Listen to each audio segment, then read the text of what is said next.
Graça e paz, queridos. Amém? Bom dia, boa noite para todos. Que dia abençoado, né? Que dia cheio da graça de Deus. Amém? Segundo Reis, capítulo 7, vai trazer Eliseu predizendo o fim do cerco de Samaria.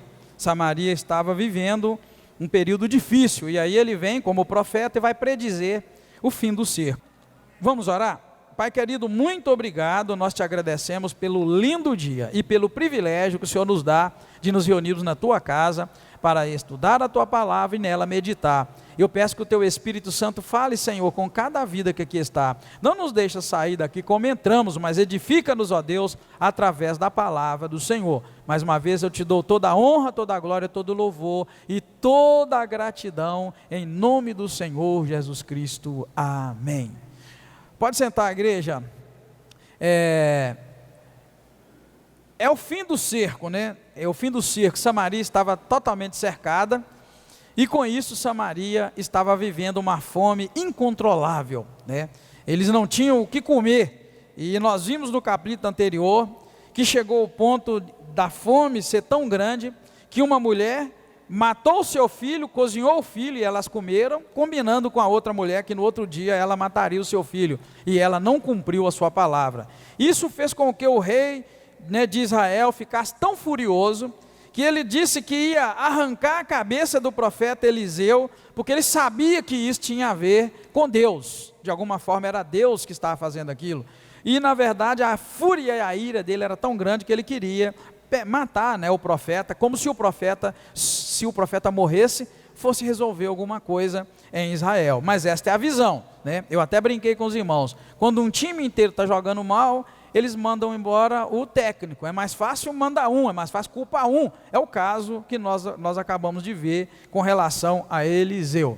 Obrigado, irmão Anderson. Então, irmãos, o que nós vamos encontrar neste capítulo 7? Então, saindo desse momento em que o rei queria matar Eliseu, Eliseu vai e abre a sua boca aqui agora e diz algo com relação à fome. E o que ele vai dizer com relação à fome, a resposta que ele vai dar ao rei que o acusava, né, era isso, era uma predição de que no outro dia, ou seja, no dia seguinte, ia haver abundância de alimento em Israel, em Samaria mais especificamente, que era o lugar que estava sitiado.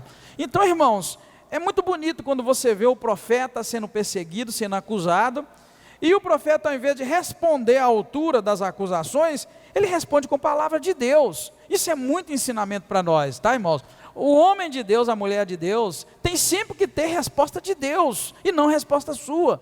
Nós vimos, né, os irmãos, depois dá uma lidinha lá, a partir do versículo 29 do capítulo anterior, vocês vão ver que o rei furioso acusou Eliseu e falou, né, que Deus me castigue, mas eu vou arrancar a cabeça desse profeta Eliseu, porque eu sei que tem a ver com ele. Ou seja, lá na frente nós vamos ver isso, que o homem de Deus, a pessoa que resolve servir a Deus, ela é instrumento de bênção e de maldição.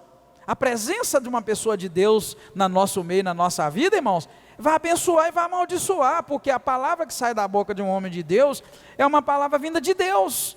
Então essa é a seriedade da coisa que a gente tem que aprender, e como eu disse para os irmãos, Eliseu é um bom exemplo disso. Diferente dos outros profetas, Eliseu, eu falei para os irmãos, termina um milagre e vem outro, e assim, parece que ele vivia 24 horas ligado com Deus e fazendo milagres. Aqui mesmo nós vamos ver, que ele vai predizer que a fome vai acabar no outro dia, a fome vai acabar, e um filho de Deus aqui vai morrer porque abriu a boca e falou algo com ele, algo que não foi do agrado, né?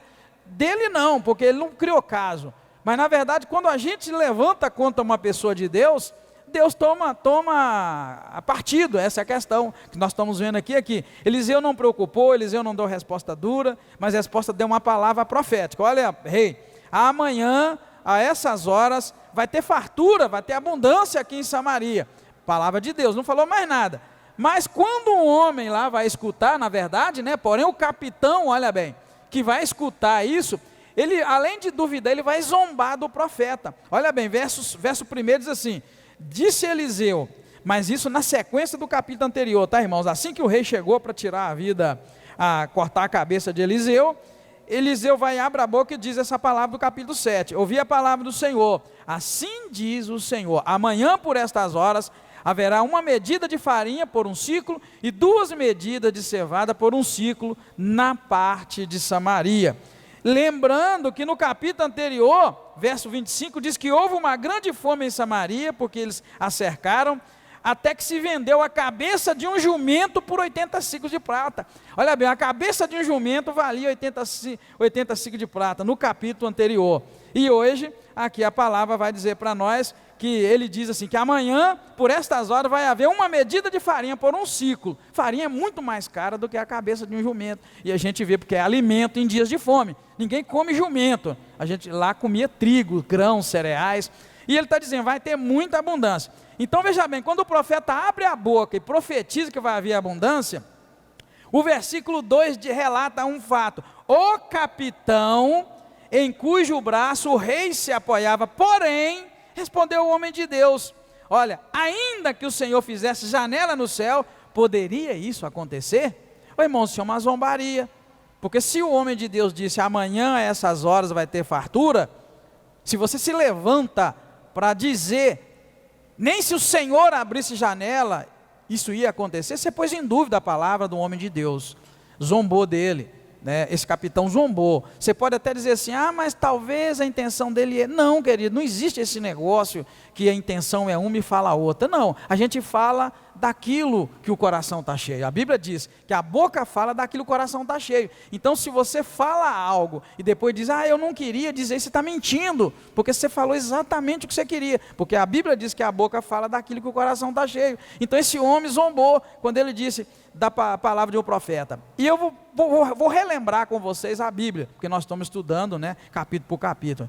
Irmãos, eu não sei como as pessoas ainda têm coragem de abrir a boca, falar algo com Eliseu, desse tipo de fala, assim como o menino dele, né, o Geazi, pensou que podia ir lá e pegar bens, né, de Naamã, como ele pegou isso, achava que podia fazer isso escondido. Irmão, um homem tão usado por Deus, você não pode dar bobeira na frente dele, senão você está frito.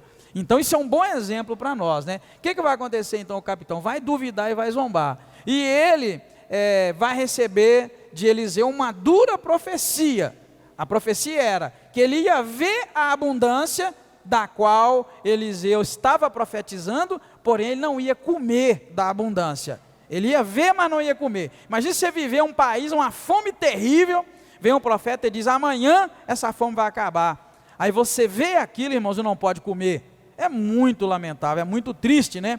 E isso acontecer. Então é o que nós estamos vendo no texto, né? Então eu quero que os irmãos prestem muita atenção nesses pequenos detalhes do texto, que é deles que nós vamos tirar a mensagem para nós. Caso contrário, o estudo fica um estudo sem sentido, né? Por isso que para muitos ler a Bíblia não tem sentido, porque você só lê e não estuda. Aqui a gente está lendo, está estudando e está tirando os ensinamentos. Então você presta atenção. Era uma profecia de que amanhã, por essas horas, vai acabar a fome, vai ter fartura. Aí um filho de Deus levanta, o capitão, né, que o rei se apoiava, ele vira e fala, ainda que se o Senhor fizesse janelas no céu, ele põe em dúvida e pergunta, poderia isso acontecer?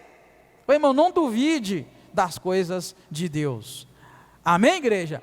Não duvide das coisas de Deus. Mesmo que para você pareça impossível, fica calado, não abra a boca, porque tudo que está dentro de você, antes de sair da tua boca, é tranquilo, porque aquilo não virou semente, não virou palavra. Então às vezes você tem algo para dizer contra alguém, algo contra alguma coisa, fica calado, querido, porque enquanto aquilo está com você, há trabalho. O Espírito Santo de Deus pode fazer um trabalho ainda, porque está lá dentro, aquilo não virou uma semente que está gerando frutos, mas a partir que a palavra sai da tua boca, ela é semente, e aí acabou, querido, ela vai gerar fruto, e você é responsável por esta semente. Por isso que a Bíblia fala que a gente tem que ser mais pronto para ouvir e tardio para falar, ou seja, fala menos, ouve mais e fala menos, porque palavra que sai da boca, eu tenho que dar conta dela diante de Deus, porque ela é uma palavra. Jesus chegou a dizer em determinado momento, que nos últimos dias, todo homem terá que dar conta diante de Deus, de toda palavra frívola que sai da sua boca. Toda palavra que você fala, você tem que dar conta dela diante de Deus. Mas é a palavra que você fala, não é a palavra que você engole. Hein? Crente tem que aprender a engolir palavra. Quem tem que falar assim, Deus me ajuda a morder na língua, porque tem coisas que você não precisa falar. Não volta, querido, a palavra que sai, ela não volta, a palavra que sai, tanto que a Bíblia vai ocupar um capítulo inteiro para falar da língua. Quem lembra lá, irmãos, o capítulo que fala da língua? Que a língua é fogo que consome, não é assim? E chega a dizer que o homem que consegue refrear sua língua, ele domina o corpo inteiro, ele é sábio. Por isso, querido, ele vai dizer que a língua ela pode destruir, ela pode fazer muita coisa. A mesma língua que os homens usam para louvar a Deus, eles usam para amaldiçoar. Então, assim, é um membro incontido que a gente tem por causa do perigo dele. E é isso que eu quero dizer. Esse homem esse capitão deveria ter ficado com aquilo para ele, quieto, no canto dele. Eu repito, eu quero que você anote esse ensinamento e leva para a tua vida. Cuidado, que a palavra que sai da tua boca, você vai dar conta dela, porque ela vai gerar semente. A palavra, irmão, sai da nossa boca, pode ser um abraço, sabe? A palavra, ela vai como um abraço que acolhe, ela pode ser como um beijo de carinho, a palavra pode ser flores, mas a tua palavra pode ser uma espada, ela pode ser machucar, ela pode ferir, e o que é a tua palavra sai da boca, ela vai cumprir aquilo que ela foi enviada, e aí é uma semente, você plantou, você vai colher, né? Então a gente tem que tomar cuidado com isso. Eu estou citando Bíblia para você, tá? Eu estou dizendo o que a Bíblia diz, que a língua é um órgão difícil de ser contido, e que é sábio a pessoa que consegue conter, né? E quem domina a sua língua, domina o seu corpo inteiro, e que a Bíblia vai dizer também para nós, que a boca fala daquilo que o coração está cheio. Isso quer dizer o quê? Isso quer dizer que não tem desculpa diante de Deus, eu não queria dizer isso. Não, você disse exatamente o que você queria, porque você falou que estava cheio o teu coração, né? É aquilo que dizia. Então esse capitão, ele vai falar, falou diante do eterno Deus, seja responsável por aquilo. Então quando ele diz, ainda que o Senhor fizesse janelas no céu, isso poderia acontecer? Ô, irmão, uma palavra dessa, qual a semente que essa palavra tem? Dúvida, insegurança, e nada que é de dúvida e de insegurança agrada a Deus, irmãos. A Bíblia vai dizer para nós em Hebreus capítulo 11, que sem fé é impossível agradar a Deus, porque todo aquele que se aproxima de Deus, deve crer, primeiro, que Deus existe, isso é pela fé, e depois que Deus é galardoador daqueles que o buscam. Então sem fé você está roubado. E é muito bom você pensar se você tem fé, ou se você está só passando um tempo, né, na igreja, porque se você não tiver fé, você não vai agradar a Deus. Tem gente que acha que agrada a Deus com dízimo, com oferta, tem gente que agrada a Deus, sei lá, com o quê? Não, Hebreus 11 diz, Hebreus 11 verso 6, sem fé é impossível agradar a Deus. Fé, eu sempre amei a mensagem de fé, mas não a mensagem de fé, o discurso da vida de fé. Se você quer agradar a Deus, irmão, só a fé pode fazer você agradá-lo. Não é o pastor Edgar que está dizendo, é Hebreus capítulo 11, versículo 6. Então não tem como agradar a Deus. Às vezes a gente é crente, mas nunca agradou a Deus, porque nunca teve fé. Quando tem uma situação de ter fé, a fé vai embora. É aquela pessoa que vive medindo, calculando o dinheiro, vive medindo, calculando isso, calculando aquilo. A pessoa não consegue viver pela fé. Ela acha que tem um emprego porque é forte, é saudável, está correndo atrás. Não existe fé. A pessoa que tem fé, ela sabe que ela está trabalhando porque o Eterno Todo-Poderoso está dando para ela saúde, está dando para ela condições, está abrindo portas, está sustentando, né? A pessoa que tem fé sabe que os filhos, a família está na presença de Deus, é por causa da fé, é porque Deus está fazendo isso, não é porque foi um bom pai, foi uma boa mãe, não é porque deu os exemplos, nada disso, é porque a graça e a misericórdia do Eterno Deus é que está sustentando a família, está sustentando os filhos. É assim que funciona. Mas em geral a gente pensa que é a gente, irmãos. A gente pensa que é porque é muito crente, que é muito bom, é porque é isso, é aquilo. Nada, querido, é fé, a coisa é fé. Lembra, eu vou repetir para você Hebreus 11, 6. Sem fé é impossível agradar a Deus. Você pode carregar o mundo nas costas, você pode levar a igreja inteira nas costas, você pode levar a família nas costas, você pode achar que você está sustentando, que você é coluna, mas isso não adianta nada. A Bíblia diz que sem fé é impossível agradar a Deus. Ou seja, o que agrada a Deus é fé. Você tem fé? Você agrada a Deus. Você não tem? Não agrada a Deus. Se agrada a igreja, agrada a nós, agrada a todo mundo. Mas a Deus se agrada com fé. Isso é Bíblia, isso é palavra. Então essa palavra desse capitão foi uma palavra de dúvida e de zombaria. E mexer com Eliseu não é brincadeira. Vocês viram no início do ministério de Eliseu que os meninos começaram a chamar ele de careca,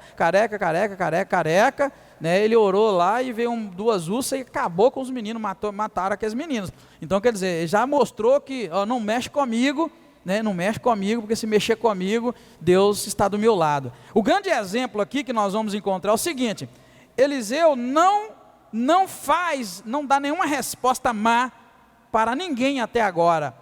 Mas a gente vê que Deus está do lado do Eliseu, e meio que Deus compra as brigas de Eliseu. É meio que Deus compra as dores, vamos chamar assim, de Eliseu. Tá? Eliseu foi humilhado, chamado de careca, veio a ursa, matou aqueles meninos. Você pode notar, é meio que como se Deus comprasse as dores dele. É assim o agir de Deus com este homem, Eliseu. E aí eu lembro de Davi, do exemplo de Davi. Davi já havia sido ungido rei, porém não tinha assumido o trono. Saul continuava rei. Davi ia lá, tocava sua harpa, o demônio, o espírito mau que Deus enviava em Saul, saía de Saul, ele era liberto. E quando Saul começou a perseguir duramente Davi, querendo matá-lo, Davi por várias vezes teve a chance de matar Saul. Mas ele falou uma palavra ali que eu carrego comigo no meu coração, né? Quem lembra uma palavrinha que ele disse lá, que não dava para levantar a mão contra Saul? Qual a palavrinha? Quem lembra? Longe de mim tocar no ungido do Senhor.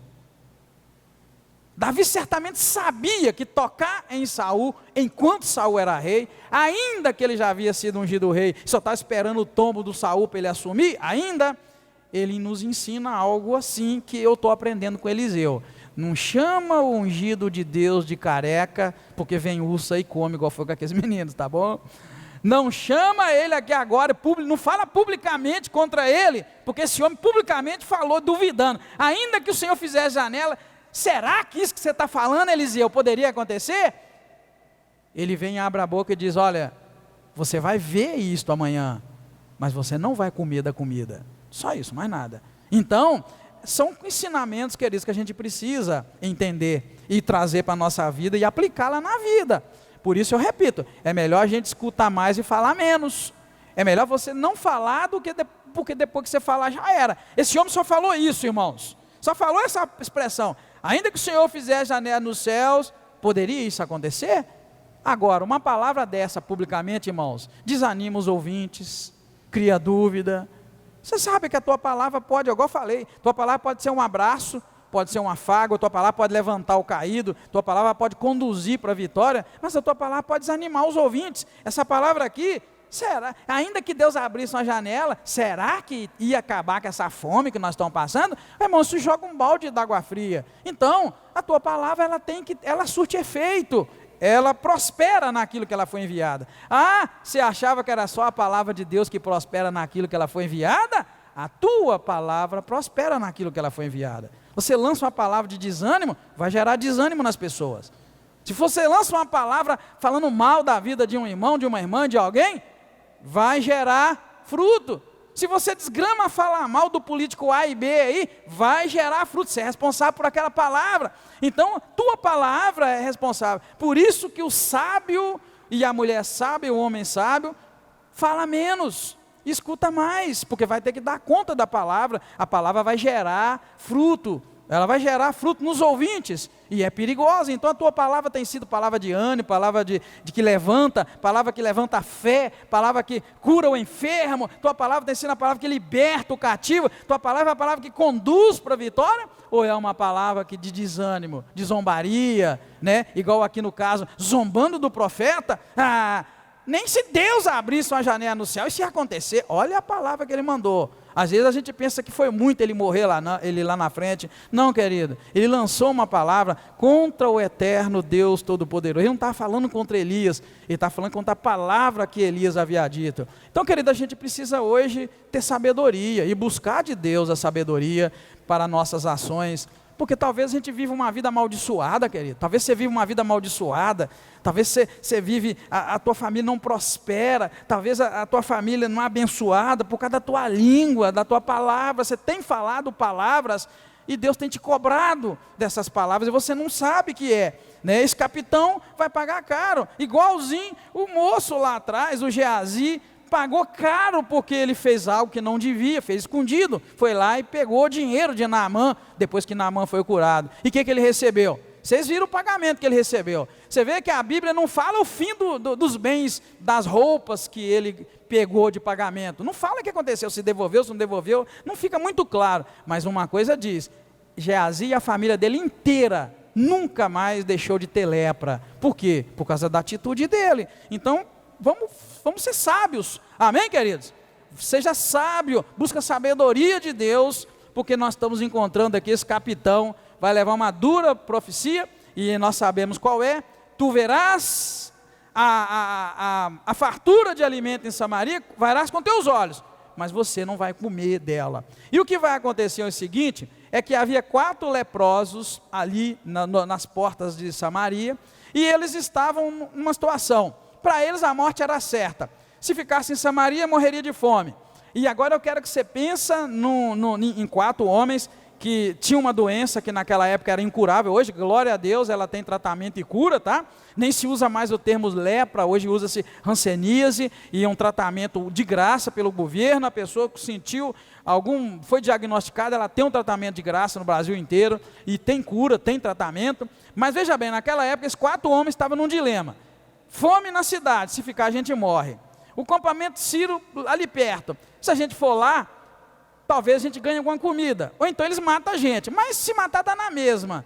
Se der comida a gente come, e se deixar viver a gente vive. Então eles tomaram uma decisão, vamos até lá e vamos ver o que está lá, vamos lá no acampamento sírio. Quando eles chegaram lá, eles não escutaram barulho de homem, não viram ninguém, senão os cavalos e os carros. E quando eles entraram, não tinha ninguém, saquearam uma cabana, pegaram lá comida, comeram bastante, pegaram alguns bens, saíram e esconderam. E depois voltaram, fizeram a mesma coisa em outra cabana. Foi quando Deus tocou no coração deles, dizendo, olha, isso não é justo, não é certo, é momento de boas notícias, tem que ir lá e anunciar. Eles chegaram no portão da cidade, anunciaram ao rei, e quando anuncia ao rei, né, o que vai acontecer? O rei manda checar, ainda com medo dos sírios, ele monta uma estratégia, manda lá alguns cavalos, os quais vão, e de fato, eles encontram as roupas dos sírios espalhadas pelo caminho, onde eles saíram correndo. A Bíblia diz que, no versículo 6, que o Senhor fizera ouvir no acampamento dos sírios um barulho de carros e de cavalos, como o som de um grande exército, de maneira que eles disseram uns aos outros, vede, o rei de Israel alugou os reis dos heteus e os reis dos egípcios para virem contra nós. Por isso eles se levantaram e fugiram apressadamente à noite, abandonando suas barracas, seus cavalos, seus jumentos, deixaram o acampamento como estava e fugiram para salvar a sua vida. Deus mandou ali um barulho, um ruído de um grande exército montado a cavalo. Não tinha exército, tinha nada. Deus mandou o barulho e o barulho fez com que os sírios saíssem correndo. É incrível que os sírios não aprenderam ainda. Lembra lá no capítulo anterior que Deus revelava para Eliseu tudo que o rei Ciro programava de estratégia? É incrível, querido, como o coração do ser humano é duro. Assim comigo e assim com você. Por que será que a gente não aprende as lições que Deus nos dá? A gente sempre está arriscando, né? Mais um pecado, mais uma coisa errada. Olha bem, o rei Ciro viu lá atrás que Deus revelava tudo, agora ele cai na bobeira, né, de mais uma vez escutar aquele barulho e sair correndo desesperado, porque estava ali espreitando e cercando Samaria, insistindo, né, em destruir aquele povo, né? Que então? Eles abandonam, né? Pois Deus lhes fizera correr de medo. Avisado, o rei de Israel vem e saqueia a cidade, se cumprindo a palavra de Eliseu. E o capitãozinho que abriu a boca e duvidou e zombou do rei de Israel, a Bíblia diz que quando o rei viu que de fato a cidade, o acampamento dos sírios estava abandonado e era hora de saquear, pediu que aquele capitão ficasse na porta da cidade. Verso 17, ora, o rei havia colocado na porta o capitão em cujo braço se apoiava.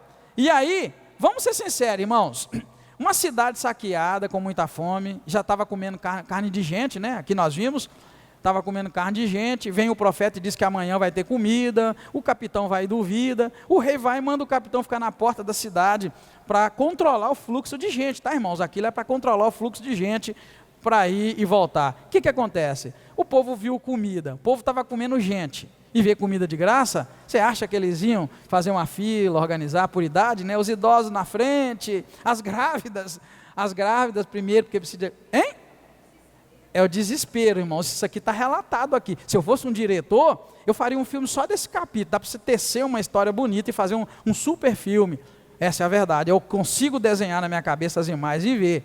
Havia um desespero, uma fome muito grande.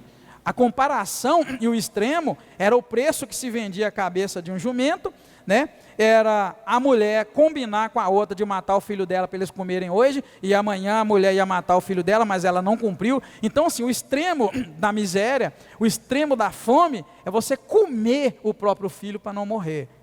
Aí você pode dizer assim, eu não comeria, eu não mataria. Meu querido, nunca diga nada que você não viveu.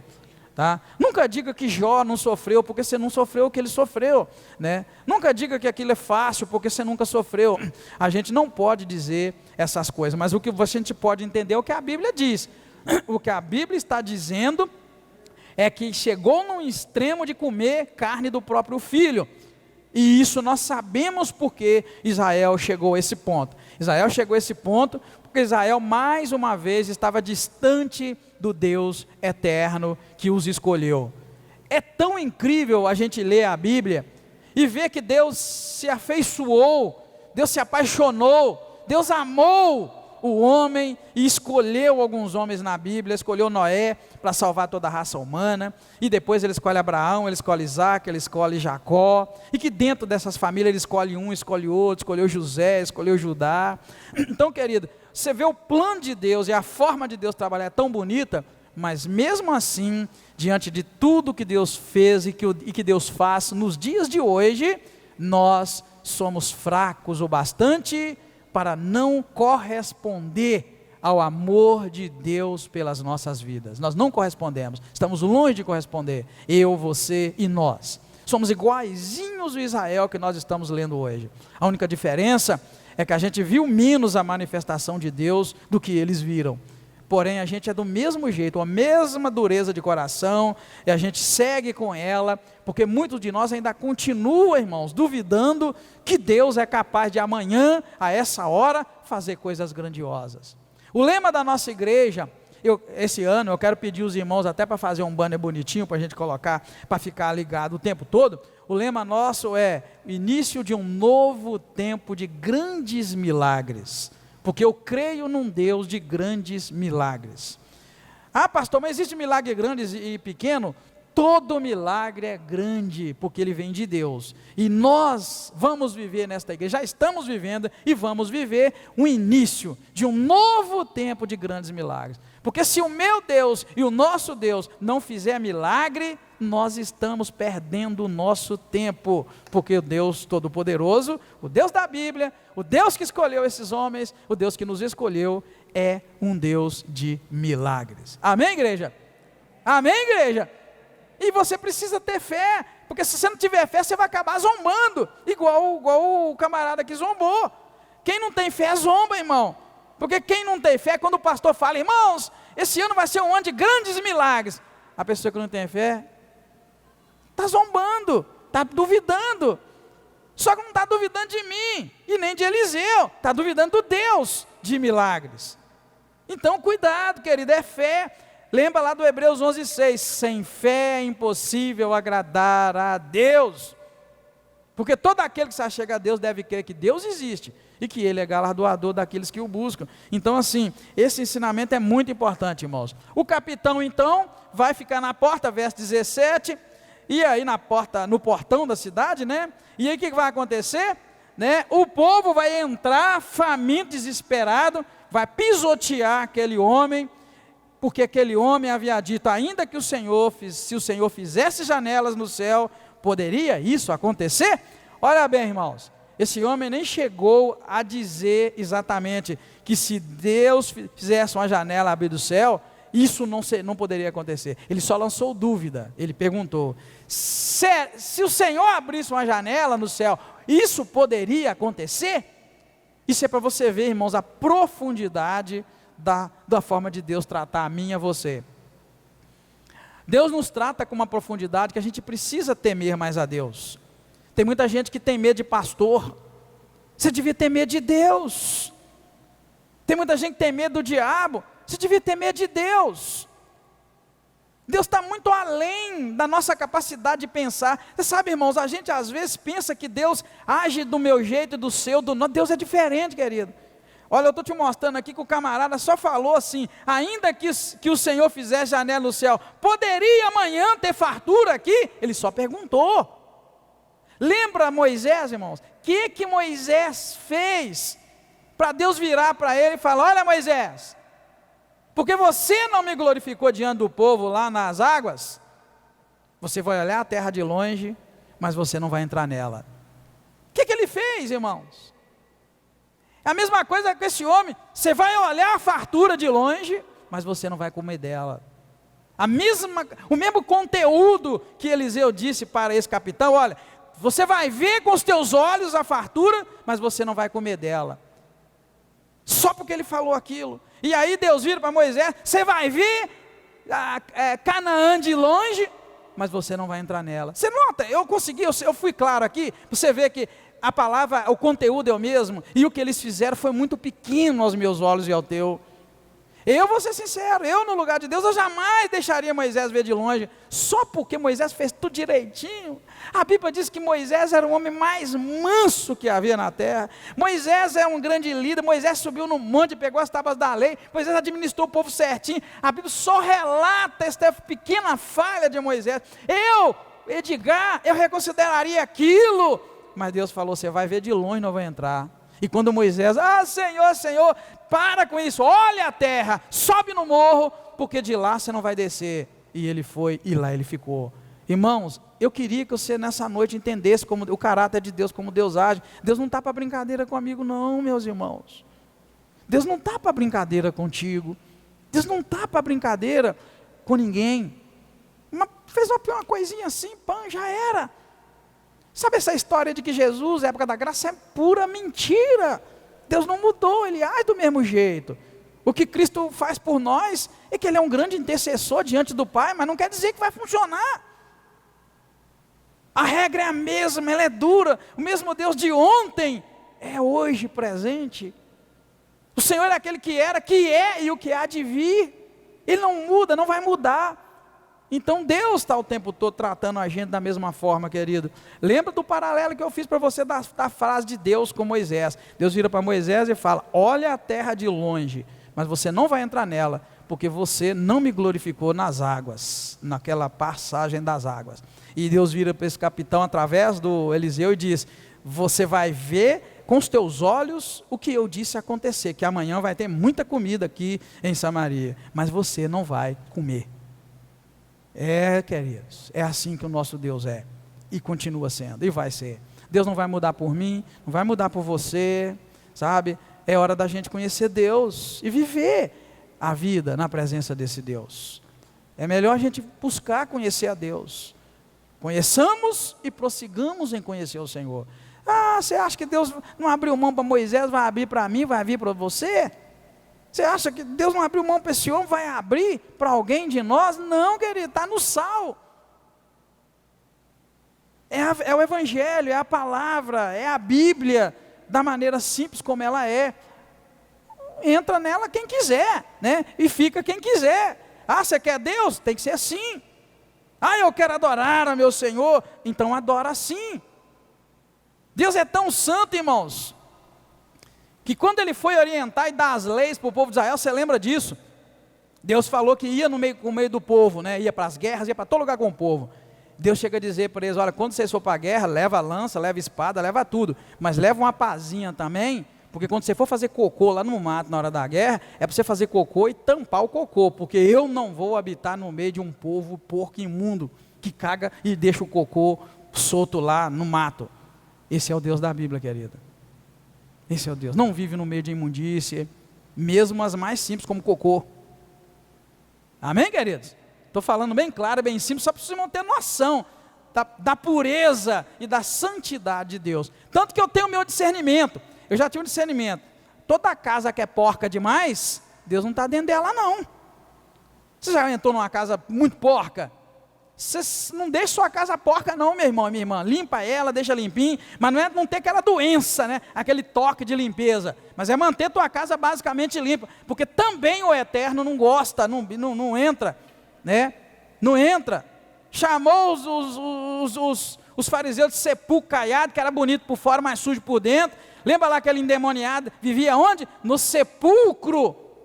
E os demônios saem do rapaz e pedem para entrar em quê? Qual animal que Pois é, por que será que não pediu para entrar em pomba, em ovelha, pediu para entrar em porco? Espírito do mal, querido, demônio. Então é só para você ter noção de quem é Deus e você aplicar isso na tua vida. Veja hoje que Deus nos falou, cuidado com o que você fala, né? Cuidado com a língua, também entrou nessa questão da imundícia, da sujeira, que Deus não habita no meio, para a gente poder levar para casa e levar, irmãos, e adorar a Deus com sinceridade, mas adorar o Deus de verdadeiro, o Deus da Bíblia, assim como Ele é. Ah, pastor, mas Deus não habita na minha casa, não, Ele habita no meu coração. Mas se você vive no meio da imundície, Deus não vai estar lá também não, porque Ele escolheu assim para viver.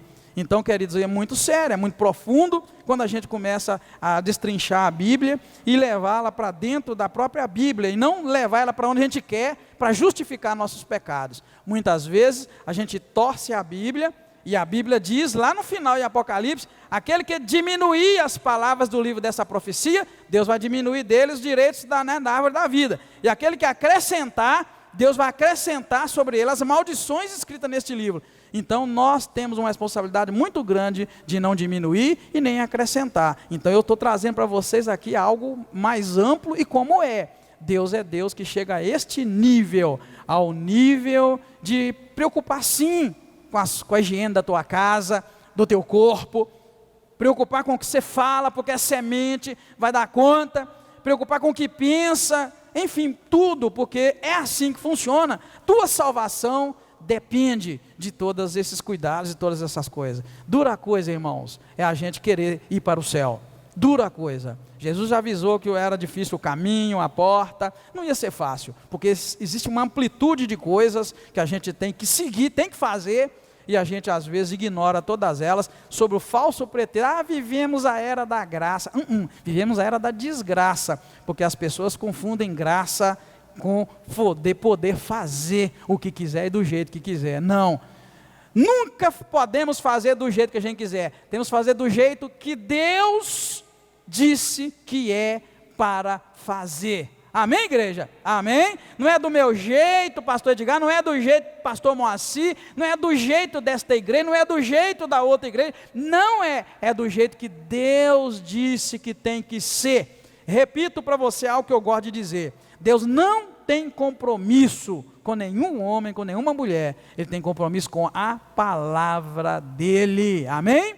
Porque a palavra de Deus, ela não volta vazia, vai se cumprir, cada tio da palavra, cada palavra que Deus disse, Ele vai zelar para cumprir, mas Ele não tem compromisso com minha palavra, nem com de ninguém, tem compromisso com a palavra dEle, então é do jeito de Deus, não é do nosso jeito, tá, queridos? Então, aí esse homem vai morrer, esse pobre desse capitão, vai morrer exatamente como o profeta disse a ele, porque o profeta disse, olha, você vai ver a fartura com os teus olhos, mas você não vai comer. E aconteceu assim, verso 20 diz, que o povo o atropelou na porta e ele morreu, tá? Imagine bem, o camarada vê aquilo e reflete, nosso Deus, abri a boca e falei o que não devia. E a Bíblia diz que ele foi atropelado, tá, irmãos? Então, passaram, né, derrubaram ele, passaram por cima, tamanha a fome, tamanho o desespero.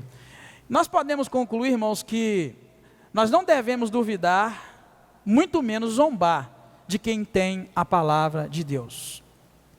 Vou repetir, não devemos duvidar, muito menos zombar, de quem traz consigo a palavra de Deus. Pois toda a palavra de Deus pregada pode gerar no ouvinte ou a salvação, quando esta encontra guarida, ou a perdição, quando a palavra pregada endurece o coração do ouvinte.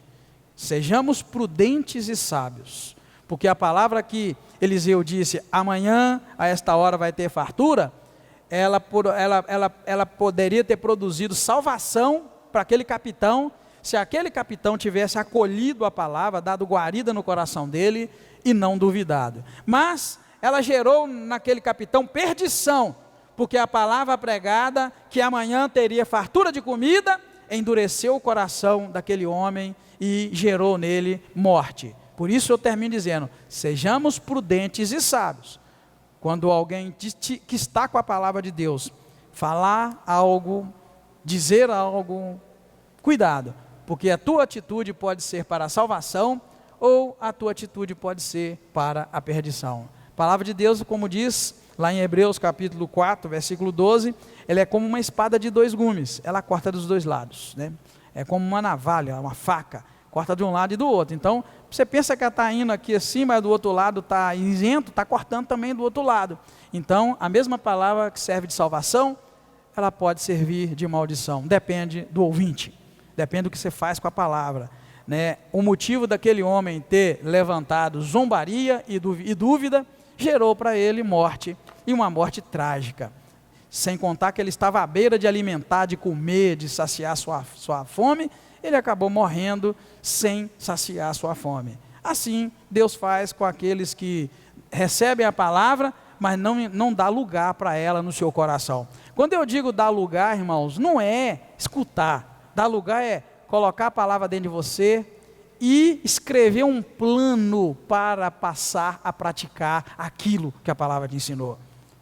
É isso, tá? A gente pensa assim que da guarida, a palavra entrar no coração para produzir salvação, a gente acha que é só para ouvir. Não, irmão. A palavra que produz salvação é aquela que você ouve e você escreve um plano de prática. A palavra hoje falou comigo que casa porca é habitação do diabo. Então você vai anotar isso aí. Você vai chegar, vai fazer faxina na tua casa, vai manter tua casa limpa a partir de agora, porque você teve esse discernimento, não é? A palavra hoje disse então que eu tenho que tomar cuidado com aquilo que eu falo, porque aquilo que eu falo, eu vou pagar, eu tenho que responder. Então você vai anotar um plano, eu vou morder na língua, eu vou pensar antes, eu vou escrever algum sinal na mão, em algum lugar, vou pôr o celular para despertar de tempo em tempo, para eu lembrar que eu não posso falar nada ruim. A minha palavra tem que falar só coisa boa, porque é isso que o crente tem que falar mesmo, sabia? O crente tem que parar de murmurar, de reclamar, o crente tem que falar com a palavra, o crente tem que entender que a palavra dele é profética, a palavra dele é vida, é poder. Então a gente põe o celular para despertar a cada 15 minutos para você corrigir sua maneira de falar. Vai demorar, mas você, com a ajuda do Deus eterno, você vai conseguir. E teremos uma geração abençoada, frutífera, uma geração cheia da graça de Deus, uma geração que sabe o que é falar entre vós com salmos, hinos e cânticos espirituais. Irmãos, a coisa mais linda é a gente sair da nossa boca só palavra que edifica. Tenta ir embora, irmão, tenta aqui mesmo depois do culto, só falar coisa que edifica. Mas vai ser duro, você vai ver que você não vai conseguir 2 palavras e vai começar a murmurar e reclamar. Mas tenta, querido. Tua palavra tem que ser só de edificação, só de vida. Glória a Deus, aleluia. Sabia que eu ensino a minha netinha? Grita alto, glória a Deus, aleluia, amém? Eu brinco com ela e ela aprendeu. Quando eu vou despedir dela, eu falo assim, glória a Deus. Ela, glória a Deus, aleluia, amém. Eu quero que ela tenha espontaneidade para dizer coisas que os ouvintes serão edificados, que vai produzir vida e salvação. Trago ela para cá e gosto que ela venha aqui, vai ali onde eu estou ajoelhado, para que ela aprenda a produzir frutos que vão glorificar o Senhor. Então a gente tem que começar, irmãos, a colocar nossa vida dentro do plano de salvação de Deus, para que a nossa vida seja uma vida que profetiza, que faz a diferença. Então, repito, tá? Anota os ensinamentos de Deus para o teu coração, coloca o relógio do celular para te despertar, para que você se lembre, escreva. Deus falou no Velho Testamento que o povo deveria escrever a palavra na palma da mão, na testa, nos umbrais, para que eles pudessem se lembrar dela. Começa a pedir a Deus, Deus, eu tenho que mudar minha fala, então, talvez você é uma pessoa que murmura demais. Talvez você não saiba, mas familiar, ninguém aguenta mais ficar escutando só reclamar. Está vendo, querida, a tua palavra qual que é? ela é semente, ela produz fruto, né? Então você precisa dessa graça de Deus. Repito, estamos falando tudo isso só porque esse capitão abriu a boca e falou: será que amanhã, mesmo que Deus abrir uma janela no céu, vai acontecer a palavra que esse profeta disse? Né? Muitos irmãos hoje vivem essa mesma situação desse profeta, desse capitão. A palavra está cheia de exemplos para nós, de promessas, que Jesus vai voltar, que Jesus é o cabeça da igreja, que Jesus, né, é o Senhor. Tem tantas palavras sobre Deus, sobre a palavra, que já foram ditas pelo Senhor, e a maioria de nós duvida, igualzinho esse capitão. Ah, será que Jesus vai voltar mesmo? Né? Ah, esse negócio de ir para o céu, será que a gente vai mesmo? Esse negócio que depois a gente morre, a gente se apresenta diante do Senhor, mas será que esse trem é mesmo?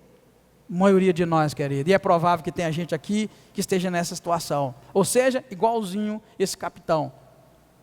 E infelizmente, repito, Hebreus capítulo 11, versículo 6, sem fé você nunca agrada a Deus. Não tenho dúvida nenhuma de que Jesus disse que vai voltar, e Ele vai voltar. Não tenho dúvida nenhuma que Ele foi preparar lugar, e Ele foi preparar lugar. Não tenho dúvida nenhuma que quando o homem morre aqui nessa terra, ele espera e começa a aguardar o tempo em que todos os redimidos ressuscitarão, os que morreram ressuscitarão primeiro, e vão se encontrar com o Senhor quando Ele vier nos ares. Não tenho dúvida nenhuma que isso vai acontecer. É acima de tudo e de todos, eu creio na palavra de Deus, e é assim que vai ser. Creio também nessas outras questões, como nós vimos hoje. Cuidado com o que fala, cuidado com o que ouve, né? Porque tudo isso vai influenciar os ouvintes, e nós seremos responsáveis por isso. Que Deus abençoe sua vida. Sejamos prudentes e sábios, porque toda palavra de Deus pregada pode gerar no ouvinte salvação ou perdição. Salvação quando a palavra entra e a gente fala, vamos mudar, vamos criar um plano de mudança. E perdição é quando a palavra pregada endurece o coração. Repito, as lições que hoje Deus te falou, você não pode hoje dormir sem escrever um plano de mudança de vida. Lembra disso, é sério, tá, irmãos? É sério, é uma prática. Se Deus te falou algo hoje, você vai chegar lá e escrever: eu vou mudar de vida nesta área. Eu vou me policiar, eu vou me vigiar, eu vou colocar em prática isso que eu aprendi hoje. Senão, você vai ficar mais 30, 40, 50, 60, 70 anos e vai continuar do mesmo jeito. É assim que a gente precisa fazer. Deus abençoe a sua vida e o seu coração. Amém? Muito obrigado, Senhor. Bendito é o teu nome. Pedimos a tua ajuda para te agradar a Deus. Pedimos a tua ajuda para seguir os teus preceitos, as tuas leis, os teus mandamentos. Por mais difícil que seja, nós contamos com a tua ajuda. Dá-nos uma palavra de sabedoria, Pai. Dá-nos entendimento, conhecimento. Dá-nos a graça de poder viver dentro do padrão do Senhor para nossas vidas, dentro do rigor do Senhor para nós. É o que nós te pedimos, Senhor. Ensina-nos a te adorar com a nossa vida, com a nossa maneira de pensar, de agir, de falar. Tenha misericórdia da igreja, Pai. Santifica a nossa vida, Pai, em todas as áreas. Peço uma bênção especial, meu Deus, para cada vida aqui presente, que veio. Que o Senhor ajuda e glorifica o teu nome. Que o Senhor dá graça para que em tudo nós possamos ser crentes fiéis ao Senhor. Livra-nos de envergonhar o Evangelho, livra-nos de ser tropeço para as pessoas que nos ouvem, que nos rodeiam. Livra que o nosso testemunho seja envergonhar o Senhor, ó Pai. Não nos deixe envergonhar a Tua palavra, não nos deixe envergonhar a Tua igreja, não nos deixe envergonhar o Teu nome, não nos deixe envergonhar e nem ser tropeço para as ovelhas do Senhor. Por isso pedimos ajuda nessa tarefa, que não é apenas falar ou pregar o Evangelho, mas é viver uma vida prática, que condiza com a Tua palavra, que seja condizente com os princípios do Senhor. Levanta nesta igreja homens e mulheres assim, Senhor, que na humildade e na sinceridade dos seus corações, são verdadeiramente convertidos ao Senhor, convertidos a Ti, ó Deus, e que o Senhor se agrada de olhar e de ver. Muito obrigado, guarda a Tua igreja, guarda o Teu povo, leva-nos em paz. É o que eu te peço em nome do Senhor Jesus Cristo. Amém. Aleluia. Glória a Deus. Muito obrigado, queridos. Deus nos deu uma ótima noite. Vamos estar juntos no final de semana, se Deus quiser.